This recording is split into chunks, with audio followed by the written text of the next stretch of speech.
केंद्र सरकार के वक्फ कानून पर आज सुप्रीम कोर्ट ने अपने अंतरिम आदेश में इस पर किसी भी तरह की रोक से साफ इनकार कर दिया। इसे सत्ता पक्ष ने अपनी जीत माना।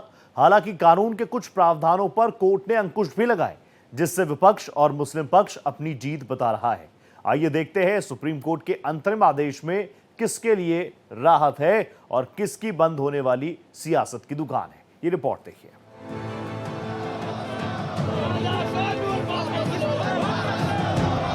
आज केंद्र सरकार के उस कानून पर सुप्रीम कोर्ट का अंतरिम फैसला आ गया, जिस पर संसद में अब तक की सबसे लंबी बहस चली थी। संसद से लेकर सड़क तक खूब घमासान चला था। अब कोर्ट के अंतरिम आदेश पर दोनों पक्ष अपनी अपनी जीत के दावे कर रहे हैं। दरअसल सुप्रीम कोर्ट ने केंद्र सरकार के वक्फ संशोधन कानून पर अंतरिम फैसला देते हुए जहां इस कानून पर पूरी तरह रोक लगाने से इनकार कर दिया है, वहीं मुस्लिम पक्ष की कुछ दलीलें भी मान ली हैं। सीजेआई बीआर गवई और जस्टिस एजी मसीह की पीठ ने कहा कि पूरे कानून पर रोक लगाने का कोई आधार नहीं बनता, लेकिन कुछ धाराओं को संरक्षण की जरूरत है। यही वजह है कि अंतरिम फैसले पर पक्ष और विपक्ष दोनों अपनी पीठ थपथपा रहे हैं। क्योंकि पार्टी ने भी जो है पिटीशन दिया, तो अभी जो भी न्यायालय का जो फैसला है हम लोग स्वागत करते हैं। तो ये तो पार्लियामेंट में हम लोग अपना पक्ष यही रख रहे थे कि वक्फ में हस्तक्षेप न करे सरकार। हमें उम्मीद है सुप्रीम कोर्ट और न्याय देगा और न्याय मिलेगा। जो पूरा संपूर्ण ऑर्डर का भाव को मैं कहना चाहता हूँ कि हमारे लिए, देश के लिए बहुत अच्छा जजमेंट आया और डेमोक्रेटिक इंडिया के लिए, पार्लियामेंट्री डेमोक्रेसी के लिए ये जजमेंट बहुत अच्छा संकेत है। कुछ लोग सुप्रीम कोर्ट में बिना मतलब चैलेंज करता है, पार्लियामेंट का अथॉरिटी को चैलेंज नहीं कर सकता है, कोई प्रावधान को लेकर के जरूर चैलेंज कर सकता है, लेकिन सुप्रीम कोर्ट ने उसका भी अपना मोहर लगाया है। वक्फ कानून को लेकर पक्ष विपक्ष में टकराव की स्थिति क्यों बनी? इसके लिए पहले इस कानून को समझिए। आजादी के बाद 1954 में वक्फ संपत्तियों की देखरेख के लिए वक्फ एक्ट के नाम से कानून बनाकर सेंट्रल वक्फ काउंसिल का प्रावधान किया गया। 1955 में इस कानून में बदलाव कर हर राज्य में वक्फ बोर्ड बनाए जाने की शुरुआत हुई। इस वक्त देश भर में करीब 32 वक्फ बोर्ड हैं। ये वक्फ संपत्तियों का रजिस्ट्रेशन और रखरखाव करते हैं। बिहार समेत कुछ प्रदेशों में शिया और सुन्नी मुस्लिमों के लिए वक्फ बोर्ड अलग हैं।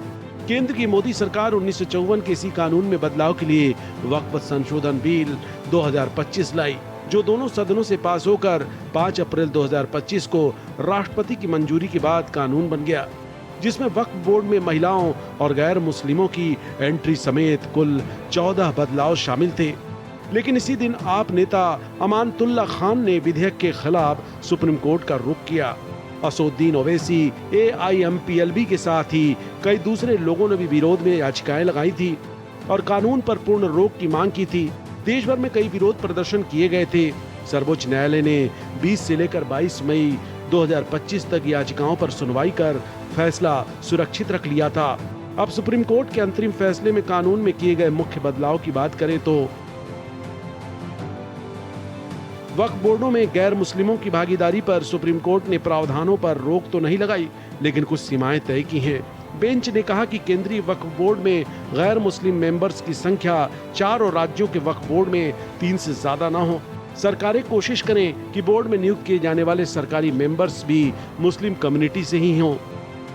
CEO की नियुक्ति, राज्य बोर्ड में सेक्शन 23 CEO की नियुक्ति को बरकरार रखते हुए कोर्ट ने कहा कि जहां तक संभव हो CEO, जो बोर्ड का पदेन सचिव भी होता है, मुस्लिम समुदाय से ही नियुक्त किया जाए। वक्फ बनाने की शर्त, सुप्रीम कोर्ट ने वक्फ संशोधन अधिनियम 2025 के उस प्रावधान पर रोक लगा दी है, जिसके तहत वक्फ बनाने के लिए किसी व्यक्ति को 5 साल तक इस्लाम का अनुयायी होना जरूरी था। सुप्रीम कोर्ट ने कहा कि कलेक्टर नागरिकों के व्यक्तिगत अधिकार तय नहीं कर सकता, ये ट्रिब्यूनल का काम है। वक्फ का रजिस्ट्रेशन, इस अनिवार्य प्रावधान में कोर्ट ने दखल देने से इनकार कर दिया, क्योंकि ये कोई नया नियम नहीं है और पहले भी 1995 और 2013 के कानूनों में मौजूद था।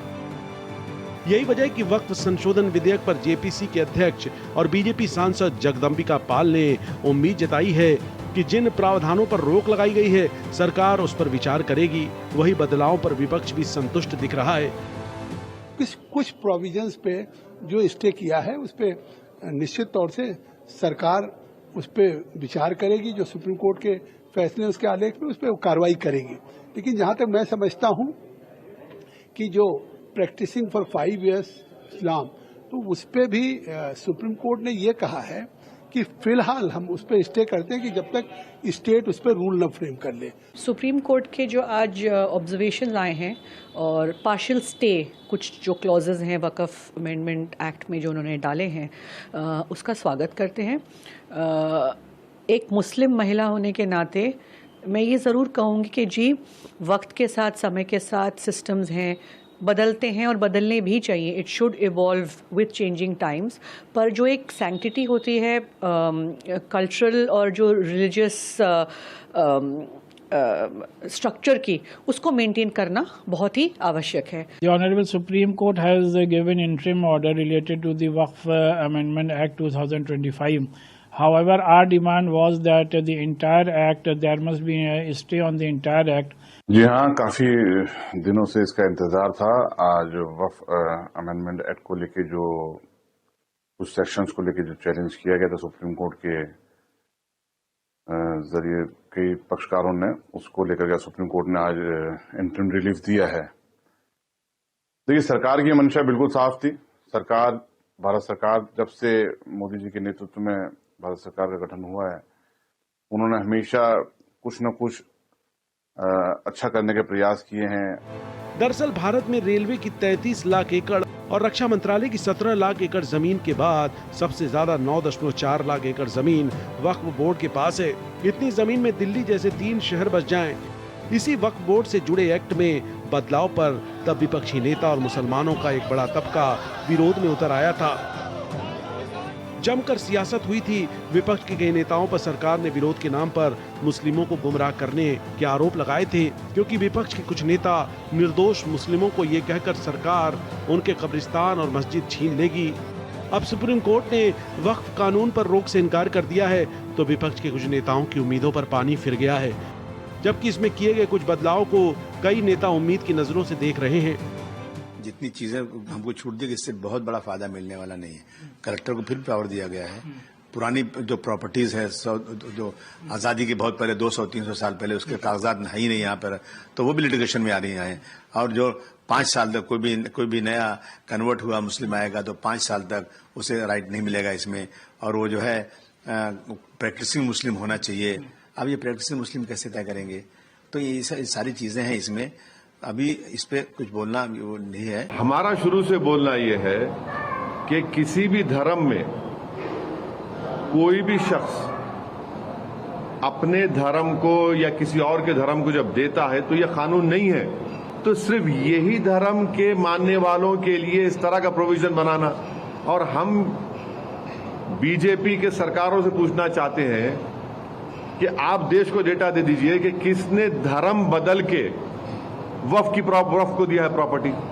वक्फ बिल तो हम पहले ही से कहते आए कि इसमें एक ही मजहब के लोगों को जो है निशाना बनाया जा रहा है। सिर्फ एक ही मजहब के जो इदारे हैं, जो प्रॉपर्टीज हैं, उन्हें एक बिल के तहत जो है उनको इस कानून के दायरे में लाया गया। कानून पर सुप्रीम कोर्ट के अंतरिम आदेश ने एक बार फिर बहस छेड़ दी है कि आखिर किसकी जीत हुई है, किसकी हार। सरकार का ये दावा कि इस बिल के जरिए मुस्लिम महिलाओं और पिछड़े मुस्लिमों की वक्फ बोर्ड में हिस्सेदारी बढ़ेगी और बोर्ड में फैला भ्रष्टाचार खत्म होगा। देखना है ये दावा कितना पूरा होता है। लेकिन इतना तय है कि कानून के कुछ अहम प्रावधानों पर रोक के साथ इस कानूनी लड़ाई ने एक दिलचस्प मोड़ ले लिया है। Bureau report, Bharat express.